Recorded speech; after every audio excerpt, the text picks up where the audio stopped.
Il y a quelques jours, c'était la sortie d'un film, du troisième opus de 50 nuances de Grey. 50 nuances de Grey, c'est un film qui porte sur la sexualité en grande partie, mais en fait, moi, je trouve qu'il y a quelque chose de très intéressant dans le film. On a entendu beaucoup de critiques sur la forme, le fait que c'est pas un film très bien fait, le livre aussi, qui n'est pas très bien fait, et jusque-là, je peux rejoindre les gens, mais je trouve que dans la thématique, il y a quelque chose de vraiment intéressant. Pas sur comment notre société est débridée par rapport à la sexualité, non, plus loin, sur la thématique un peu plus, qui va un peu plus loin.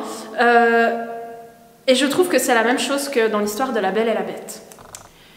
Dans cette histoire, il y a un être humain qui devient une bête parce qu'à l'intérieur de lui, il n'est pas bien, et il est tourmenté et il se fait maudire en quelque sorte par une sorcière. Et puis un jour, il rencontre une femme qui va l'accueillir tel qu'il est, qui va l'accepter tel qu'il est, avec son apparence et son intériorité de bête. Et c'est par cette rencontre, par cet accueil inconditionnel de cette femme, qu'il va changer. Et bien dans 50 nuances de Grey, pour moi, c'est exactement la même chose. Il y a cet être, cet homme tourmenté qui se rejette lui-même, c'est très fort. Il se considère comme impur ou inadéquat, impossible d'être aimé. Il le dit lui-même, je ne suis pas bon pour être aimé. Et il y a cette femme qui vient et qui l'aime, qui est avec lui, quoi qu'il arrive, même malgré lui. Et quand j'ai lu les livres, j'ai vu un bout des films, mais quand j'ai lu les livres, surtout, j'ai été très frappée par cet amour et cet accueil inconditionnel de la part de cette femme.